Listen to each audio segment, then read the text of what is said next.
ఈ శ్రావణ మాసంలో వరలక్ష్మి వ్రతానికి ఇలా సింపుల్‌గా కలశాన్ని ఈ విధంగా డెకరేషన్ చేసుకోండి. చాలా చాలా అందంగా ఉంటుంది. ఎక్కువ శ్రమ పడకుండా తక్కువ టైంలో డెకరేషన్ చేసుకోవచ్చు. అంతేకాకుండా చాలా అందంగా కూడా ఉంటుంది. Hi friends, welcome to our channel మమతల నిలయం. అందరూ ఎలా ఉన్నారు? బాగున్నారా? నేనైతే చాలా చాలా బాగున్నాను. మీరు కూడా బాగుండాలని మనస్ఫూర్తిగా కోరుకుంటున్నాను. ఈరోజు వ్లాగ్‌లో చూస్తున్నారు కదా అండి, కలశాన్ని ఎంత సింపుల్‌గా డెకరేషన్ చేసుకున్నానో ఇది చూపిస్తున్నాను. ఎవరికైనా నచ్చినట్లయితే ప్లీజ్ మన ఛానల్‌ని సబ్స్క్రైబ్ చేసుకోండి, లైక్ చేయండి, షేర్ చేయండి, కామెంట్ చేయండి. అదేవిధంగా ప్రతిరోజు కనుక ఫాలో అవుతే ఇలాంటి డివోషనల్ వ్లాగ్స్ మీకైతే లభిస్తాయి. ఇక దీనికోసం అయితే నేను టేబుల్ మీద చేసుకుంటున్నానండి. దానికోసం టేబుల్ పైన ఒక వైట్ క్లాత్ వేశాను. తర్వాత ఒక ప్లేట్ తీసేసుకొని ఆ ప్లేట్లో కొన్ని బియ్యం తీసుకున్నాను. ఈ బియ్యాన్ని సమంగా చేసుకోవాలి. ఇప్పుడు తర్వాత రాగి చెంబును మంచిగా వాష్ చేసుకున్న తర్వాత రాగి చెంబుకి ఈ విధంగా బొట్లు పెడుతున్నాను. అంటే నేను బొట్లో కొంచెం కుంకుమ బొట్లో కొంచెం వాటర్ కలిపాను. అలా కలిపితే కనుక బొట్టు అనేది మన ఈ చెంబుకు గట్టిగా అతికి ఉంటుంది. అదే కనుక మీరు వాటర్ వేయకపోతే గంధంతో కనుక పెట్టుకున్నా కూడా సెట్ అయిపోతుందండి. నేను గంధం పెట్టలేదు కాబట్టి జస్ట్ కుంకుమతోనే పెట్టేస్తున్నాను, చూసేయండి. ఇలా బొట్లన్నీ పెట్టుకున్న తర్వాత ఇప్పుడు దీన్ని పక్కన పెట్టేసుకోండి. ఇప్పుడు అదే ప్లేట్లో కొంచెం కింద అలంకరణ కోసం అనేసి తమలపాకులను నేను ఈ విధంగా వేస్తున్నాను.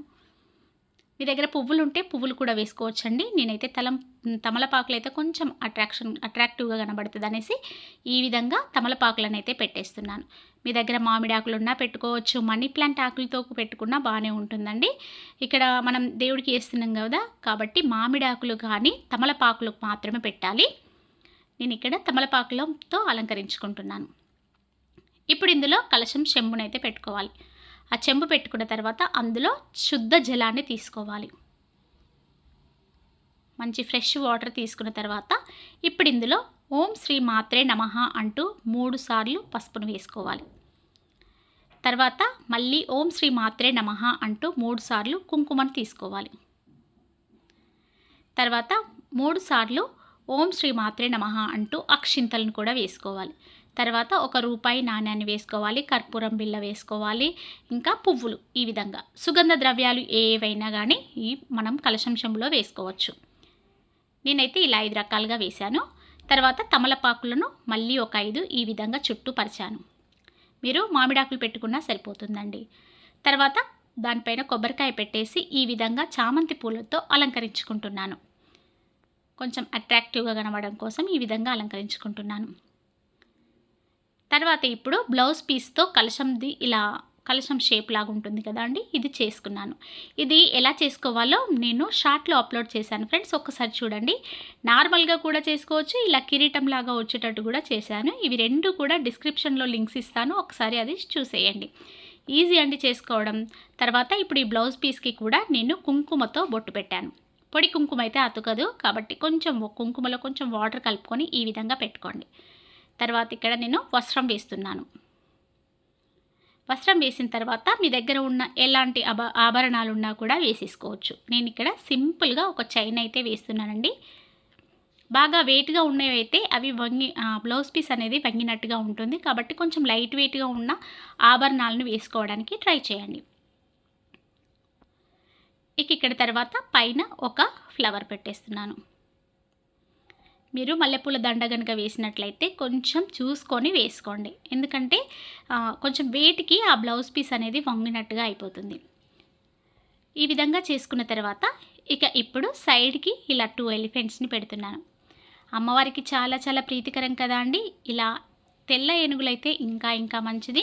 నా దగ్గర ఈ ఏనుగులను ప్రత్యేకంగా ఇలా అమ్మవారి పూజలప్పుడు, వినాయక చవితి అప్పుడు పెట్టుకుంటూ ఉంటానన్నమాట.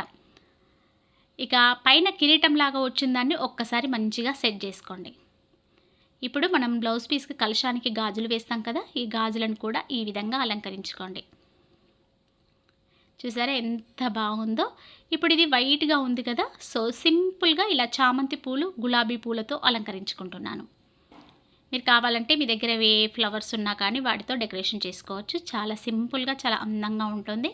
నాకు వచ్చినట్టుగా ఈ విధంగా సింపుల్గా డెకరేషన్ చేశానండి. ఆ రోజు పనులు హడావిడి బిజీగా ఉంటాం కదా, హెవీగా చేసుకునే వాళ్ళు చేసుకోవచ్చు. కాకపోతే మనకు టైం లేదు అనుకునే వాళ్ళు ఈ విధంగా సింపుల్గా చేసుకోండి. చాలా అందంగా ఉంటుంది, చూడడానికి కూడా చాలా అట్రాక్టివ్గా ఉంటుంది.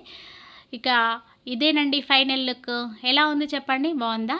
నచ్చినట్లయితే తప్పకుండా లైక్ చేయండి, షేర్ చేయండి, కామెంట్ చేయండి, సబ్స్క్రైబ్ చేసుకోండి మన ఛానల్ని. ఇలాంటి మంచి మంచి డివోషనల్ వ్లాగ్స్ కోసం అండ్ ఈ వరలక్ష్మి వ్రతం గురించి ఇంకా చాలా వీడియోస్ షేర్ చేస్తా ఫ్రెండ్స్. ఒకసారి మన ఛానల్ని అయితే విజిట్ చేయండి. రెగ్యులర్గా ఫాలో అవుతున్నట్లయితే మీకు మంచి డివోషనల్ వ్లాగ్స్ అయితే మీకు లభిస్తాయి. ఈ వీడియో నచ్చితే తప్పకుండా సబ్స్క్రైబ్ చేసుకోండి. డైలీ మన ఛానల్ని అయితే ఫాలో అవ్వండి ఫ్రెండ్స్. రేపు మరో మంచి వీడియోతో మీ ముందుకైతే వచ్చేస్తాను. బాయ్ ఫ్రెండ్స్, ఉంటాను.